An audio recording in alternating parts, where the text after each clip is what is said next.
ಆತ್ಮೀಯ H16 news ವೀಕ್ಷಕರೇ, ನಾನು ನಿಮ್ಮವ M.I. ಮಲ್ಲಪ್ಪ ಜೋತವರು. ಇತ್ತೀಚೆಗೆ ಒಂದು ನೀವು ಸುದ್ದಿ ನೋಡಿದಿರಿ. ಜಾನುವಾರು ಮೇಯಿಸೋದಕ್ಕೆ ಅಂದರೆ ಪ್ರಾಣಿಗಳನ್ನು ಮೇಯಿಸೋದಕ್ಕೆ ಅಥವಾ ಸಾಕು ಪ್ರಾಣಿಗಳನ್ನು ಮೇಯಿಸೋದಕ್ಕೆ ಕಾಡಿನೊಳಗೆ ಬಿಡುವಾಗಿಲ್ಲ, ಅದನ್ನು ನಿರ್ಬಂಧಿಸಿರು ಒಂದು ಕಾನೂನು ಮಾಡಲಿಕ್ಕೆ ಹೊರಟದ ಸರ್ಕಾರ. ಇದು ಸರಿನಾ ಅಂತ.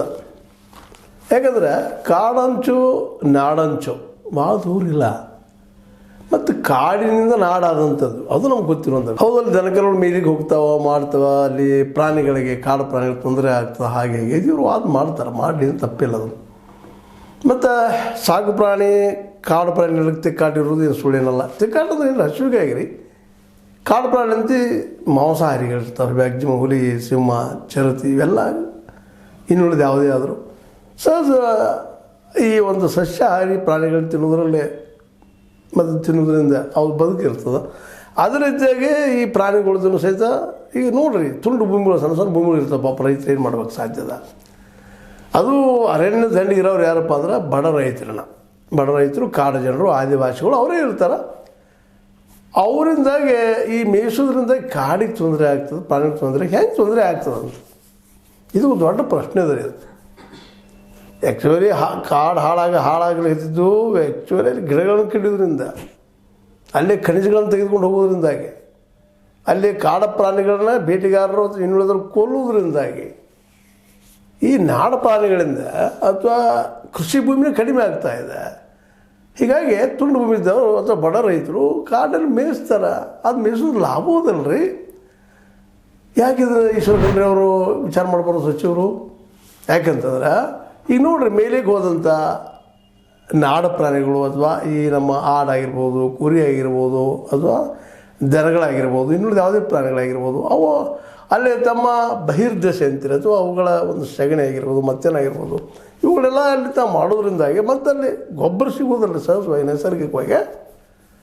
ಅದರಿಂದ ಸಹಜವಾಗಿ ಮತ್ತಷ್ಟು ಕಾಡು ಬೆಳೆದ ಅನುಕೂಲ ಅದು, ಒಂದಕ್ಕೊಂದು ಅನುಕೂಲಗಳು ಇದ್ದಾವಲ್ಲೇ. ಯಾಕಂದ್ರೆ ತಮ್ಮ ಆಹಾರವನ್ನು ತಾವು ಹೊರಗೆ ಹಾಕಿದ್ದು ಸಹಜವಾಗಿ ಕಾಡಿನಲ್ಲೇ ಬಿಡೋದ್ರಿಂದ ಕಾಡು ಬೆಳೀತದೆ. ಜೊತೆಗೆ ಯಾವಾಗಾದರೂ ಒಂದು ಕಾಡು ಮೃಗ ಇದ್ದು ಬಂದು ಈ ಒಂದು ನಾಡು ಪ್ರಾಣಿ ತಿಂದ್ಕೊಂಡು ಹೋಗುವಂಥ ಸಾಧ್ಯತೆಗಳು ಇರ್ತವೆ. ಅದರಿಂದ ಜನರಿಗೂ ತೊಂದರೆ, ರೈತರಿಗೂ ತೊಂದರೆನೇ ಇಲ್ಲ ಅಂತಲ್ಲ. ಆದರೆ ರೈತರಿಗೆ ಬೇರೆ ಆದಿಲ್ಲಲ್ರಿ, ಏನು ಕೊಡೋರು ನೀವು ಅವ್ರಿಗೆ? ನಮ್ಮ ರೈತರಲ್ಲೇ ಅಥವಾ ನಮ್ಮ ಆದಿವಾಸಿಗಳಲ್ಲೇ ಮ್ಯಾಕ್ಸಿಮಮ್ ಪಾಪ ಅವ್ರು ಕಾಡನ್ನು ನಂಬಿ ಬದುಕವರು, ಅದೇ ಕಾಲಕ್ಕೆ ರೈತರು ನಮ್ಮ ನಾಡನ್ನು ನಂಬಿ ಬದುಕವರು, ಕೃಷಿ ನಂಬಿ ಬದುಕವರು. ಅವ್ರ ಉದ್ಯೋಗನ ಅದು, ಅವ್ರು ಎದುರಿಸಬೇಕಾಗದ ದಿನನಿತ್ಯ ಆದ್ರ ಸಮಸ್ಯೆಗಳು. ಅವು ಕಾಡನ್ನೇ ಬಿಡಬಾರ್ದು ದನಗಳನ್ನು. ಆದರೆ ಅದ್ರ ಹೊಟ್ಟೆ ನಿಮ್ಗೆ ಗೊತ್ತದ, ಒಂದು ದನದ ಅಥವಾ ಒಂದು ಆಕಳ ಅಥವಾ ಒಂದು ಎಮ್ಮೆ ಅಥವಾ ಒಂದು ಕೋನ ದಿನನಿತ್ಯ 30-40 kg ಎಷ್ಟು ಏನಪ್ಪ ಅಂದ್ರೆ ಹುಲ್ಲನ್ನು ಅಥವಾ ಈ ತೊಪ್ಪಲನ್ನು ತಿಂತಾ ಇರ್ತಾವೆ. ಆ ಪ್ರಮಾಣದಲ್ಲಿ ಅವ್ರು ಹೊಲದಲ್ಲಿ ಎಲ್ಲಿ ಸಿಗಲಿಕ್ಕೆ ಸಾಧ್ಯತೆ ರೀ? ಅವ್ರು ಕಾಡಿನಾಗ ಒಯ್ಯಬೇಕಾಗ್ತದೆ. ಅದಕ್ಕೆ ಸಂಘರ್ಷ ಆಗೋದಿಲ್ಲ ಅದು. ಹೌದು, ಮನುಷ್ಯನಿಗೆ ಮತ್ತು ಕಾಡು ಪ್ರಾಣಿಗೆ ಸಂಘರ್ಷ ಆಗ್ತದೆ ವಿನಃ ಈ ನಾಡು ಪ್ರಾಣಿಗಳು ಅವಕ್ಕೆ ಆಹಾರ ಆಗ್ತದೆ. ಅದರಿಂದ ಮತ್ತೆ ಜನ ಎಚ್ಚರಗೊಳ್ತಾರೆ. ಕೆಲವೊಂದು ಅದರಿಂದ ಕಾಡು ಪ್ರಾಣಿ ಪೆಟ್ಟು ಬಿಡ್ತದೆ. ಯಾಕಂದ್ರೆ ಕಾಡಿನಂಚಿನ ಜನ ಸಹಜವಾಗಿ ಕಾಡು ಪ್ರಾಣಿಗಳನ್ನ ತಮಗೆ ಅಪಾಯ ಆಗ್ತಂದು ಕೊಲ್ತಾರೆ ವಿನಃ ಅದನ್ನು ಕೊಂದು ವ್ಯಾಪಾರ ಮಾಡೋದಿಲ್ಲ. ಇದು ಭಾಳ ಮಹತ್ವದಿದೆ ಇಲ್ಲಿ. ಆ ಕಾಡು ಪ್ರಾಣಿಗಳನ್ನ ಕೊಂದು ಅದ್ರ ಚರ್ಮ ಮಾರಾಟ ಮಾಡಿ ಗಂಟು ಮಾಡೋದು ಜನ ಬೇರೆ ಅವರು. ಅದನ್ನು ನಿಯಂತ್ರಣ ಮಾಡಬೇಕಾಗಿದೆ. ಇವತ್ತು ನಾವು ಕಾಡಿನಲ್ಲೇ ಬೇಟೆ ಆಡೋದನ್ನು ನಿಲ್ಲಿಸಬೇಕಾಗಿದೆ. ಕಾಡಿನಲ್ಲೇ ಖನಿಜಗಳನ್ನು ತೆಗೆದುಕೊಂಡು ಹೋಗೋರಿಗೆ ರಿಕ್ ಹಾಕ್ಬೇಕಾಗಿದೆ, ರೆಸ್ಟ್ರಿಕ್ಷನ್ ಹಾಕ್ಬೇಕಾಗಿದೆ ರೀ. ಖನಿಜ ತಗೊಳ್ಳೋದ್ರಿಂದಾಗೆ ಕಾಡಿನ ಗಿಡಗಳ ಬಿದ್ದು ಹೋಗೋದ್ರಿಂದಾಗೆ ಸಹಜವಾಗಿ ಕಾಡ ಬೋಳ ಆಗ್ತದೆ. ಜೊತೆಗೆ ತಗ್ಗುಗಳು ಬೆಳ್ತಾ ಹೋಗ್ತಾ ಇರ್ತವೆ. ಮತ್ತು ಮಣ್ಣಿನ ಸವಕಳಿ ತಡೀಲಿಕ್ಕೆ ಆಗೋದಿಲ್ಲ. ಹೀಗಾಗಿ ಭೂಕುಸಿತಗಳಾಗ್ತವೆ, ಎಲ್ಲನೂ ಆಗ್ತದೆ. ಕಾರಣ ನಮ್ಮ ನಾಡು ಪ್ರಾಣಿಗಳು ರೈತರಂತೆ ಅಲ್ಲವೇ ಅಲ್ಲ. ಮತ್ತು ರೈತರ ಈ ಒಂದು ಕಾಡು ದಂಡಿಗಿರೋದ್ರಿಂದಾಗಿ ಮಳೆಗಾಲದಲ್ಲಿ ಒಂದಿಷ್ಟು ಭೂಮಿಗಳು ಹೊಚ್ಚ ಹಸರಿರ್ತಾವೆ. ನಾಡಿಗೆ ಆಹಾರವನ್ನು ಒದಗಿಸ್ತಾರೆ ಅವರು. ಏನು ಲಾಸ್ ಏನಿದೆ? ಒಂದೇ ಏನಪ್ಪ ಅಂತಂದ್ರೆ ರೆಸ್ಟೋರೆಂಟು ಅವು ಇವು ಡೆವಲಪ್ಮೆಂಟ್ ನೋಡ್ತಾ ಇದ್ದೀವಿ ನಾವು.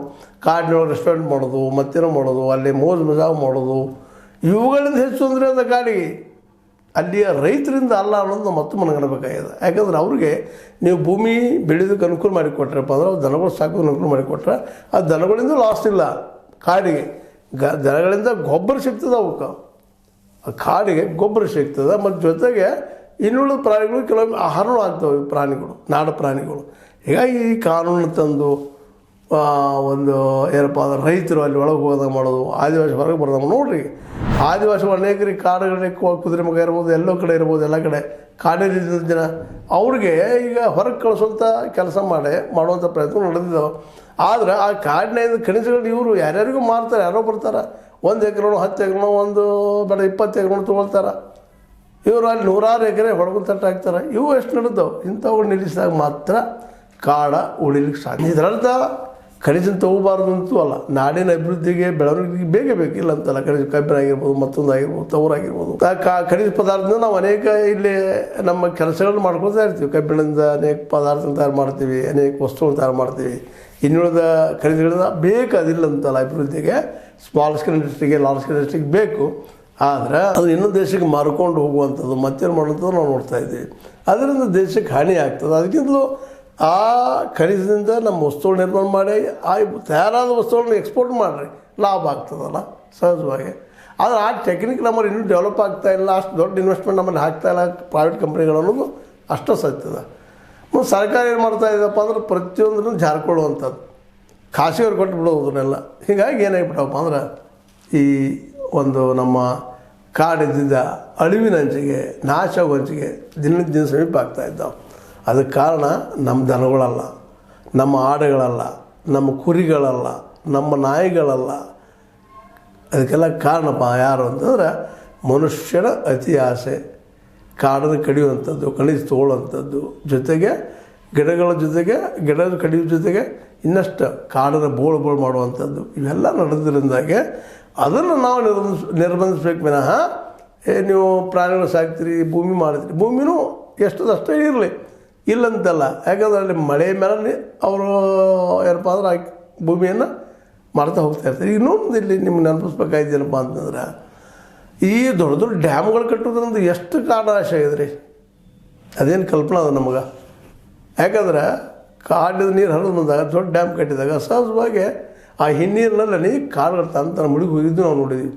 ಆದರೆ ಇದರ ಅರ್ಥ ಈ ಜಾನುವಾರುಗಳನ್ನ ನಿರ್ಬಂಧ ಮಾಡೋದಂತಲ್ಲ, ಅಥವಾ ಪ್ರಾಣಿಗಳ ನಿರ್ಬಂಧ ಮಾಡೋದಂತಲ್ಲ ಒಳಗೆ ಹೋಗೋದು. ಮುಖ್ಯವಾಗಿ ದೊಡ್ಡ ದೊಡ್ಡ ಡ್ಯಾಮ್ಗಳು ಕಟ್ಟೋದ್ರಿಂದ ಚೆಕ್ ಡ್ಯಾಮ್, ಸಣ್ಣ ಸಣ್ಣ ಡ್ಯಾಮ್ಗಳು ಕಟ್ಟಿ ಅಲ್ಲೆಲ್ಲ ನೀರಿನ ವ್ಯವಸ್ಥೆ ಮಾಡಿ ಅಗ್ರಿಕಲ್ಚರ್ ಉಳಿತದೆ, ಅದು ಕಾಡು ಉಳಿತದೆ. ಯಾವ ಪ್ಲ್ಯಾನು ನಮ್ಮಲ್ಲಿ ಇಲ್ಲೇನೋ ಅಂತ ಅನ್ನಿಸ್ತದೆ. ಅದರ ಬಿಡ್ಬಿಟ್ಟು ಈಗ ನಮ್ಮ ಖಂಡ್ರೆ ಅವರು ಇಲ್ಲ ದನಗಳು ಹೋಗೋದು, ಪ್ರಾಣಿಗಳು ಹೋಗೋದು, ಅಲ್ಲಿ ಹೋಗಿ ಬಂದ್ ಮಾಡಿದ್ದು ಅಂದ್ರೆ ಸಹಜವಾಗಿ ಕಾಡ ತನ್ನ ನಿತ್ಯ ಹಸಿರಾಗಿರ್ತೈತಿ ಅನ್ನೋದು ಅವ್ರದ್ದೊಂದು ಕಲ್ಪನೆ, ವಾಸ್ತವಲ್ಲ. ಇದಕ್ಕೆ ಕಾರಣ ಏನಪ್ಪ ಅಂದರೆ ಇಲ್ಲಿಯೇ ಮಾಫಿಯಾ ಅದ, ಕಾಡು ಮಾಫಿಯಾ, ಗಿಡಗಳ ಮಾಫಿಯಾ, ಖನಿಜ ಮಾಫಿಯಾ, ರೆಸ್ಟೋರೆಂಟ್ ಮಾಫಿಯಾ. ಆ ಜನ ಏನೇನೋ ದಿಶಾಪುರ ಮಾಡ್ತಾ ಇರ್ತಾರೆ. ಅವ್ರ ತಕ್ಕಂಗೆ ನಮ್ಮ ಲೇಖಕರು, ಕವಿಗಳು ಅವರು ಬರಿತಾ ಇರ್ತಾರೆ.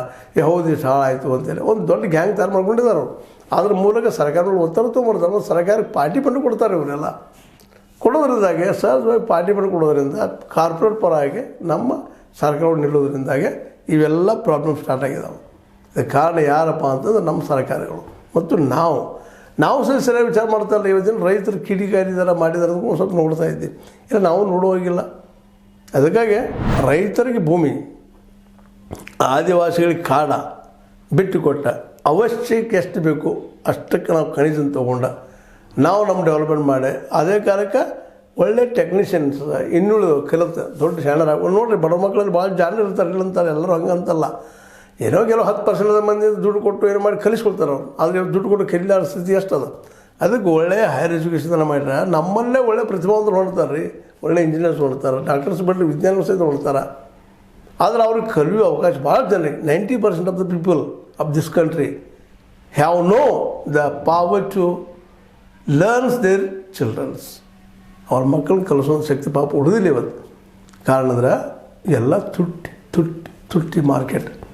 ಅದೇನೂ ಇರಲಿ, ಇಲ್ಲೇ ಈ ನಾಡ ಪ್ರಾಣಿಗಳನ್ನ ಅಥವಾ ಜಾನುವಾರುಗಳನ್ನು ಕಾಡಿಗೆ ಬಿಡಿಸುವಂಥ, ಅದನ್ನು ನಿರ್ಬಂಧಿಸುವಂಥ ಏನೋ ಒಂದು ಕಾನೂನು ತಲೆಗೊಂಡಿದ್ದಾರೆ. ಅದನ್ನ ಚರ್ಚೆ ಮಾಡಲಿ, ಚೆನ್ನಾಗಿ ಚರ್ಚೆ ಮಾಡಿ ಕಾಡು ಉಳಿಬೇಕು, ನಾಡಿನ ನಮ್ಮ ರೈತ ಉಳಿಬೇಕು, ಆದಿವಾಸಿ ಉಳಿಬೇಕು, ಒಂದು ಪ್ಲ್ಯಾನ್ ಹೊಸದು ಮಾಡಿರಿ. ಬರೀ ನಾವು ಒಳಗೆ ಹೋಗೋದು ಬಿಟ್ಟು ಬಂದ್ ಹಾಕಂತೆಲ್ಲ. ಮೊದಲು ಬಂದ್ ಮಾಡಬೇಕಾಗಿದ್ದು ಇಲ್ಲಿಯ ಖನಿಜಗಳರನ್ನು, ಇಲ್ಲಿಯ ಕಾಡುಗಳರನ್ನು, ಇಲ್ಲಿಯ ಕಲ್ಲುಗಳರನ್ನು ಅವ್ರು ನಿರ್ವಹಿಸ್ಬೇಕಾಗಿದೆ. ಅವ್ರು ನಿರ್ಬಂಧಿಸಿದ್ರೆ ನಿಶ್ಚಿತವಾಗಿಯೂ ಕಾಡಿನ್ನೂ ಹಚ್ಚ ಹಸಿರಾಗಿ ಉಳಿತದೆ, ನೀರು ನಮಗೆ ಸಾಕಷ್ಟು ಸಿಗ್ತದೆ, ಮಳೆಯು ಸಮಯಕ್ಕೆ ಸರಿಯಾಗಿ ಆಗ್ತದೆ ಅಂತೇಳಿ ವಿಜ್ಞಾನಿಗಳ ಅಭಿಪ್ರಾಯ. ಇದು ನೀವೇನಂತೀರಿ? ಇದು ನಿಮಗೆ ಲೈಕ್ ಆಗಿರ್ಬೋದಾ? ಲೈಕ್ ಮಾಡಿ, ಶೇರ್ ಮಾಡಿ, ಕಮೆಂಟ್ ಮಾಡಿ, ಜೊತೆಗೆ ಸಬ್ಸ್ಕ್ರೈಬ್ ನಿಲ್ಲಿಸ್ಬೇಡ್ರಿ. H60 ನ್ಯೂಸ್ ಅರ್ಥಾತ್ ಹೆಚ್ಚು ಥರ ಸತ್ಯ ಕೈಗೊಳ್ಳಿ.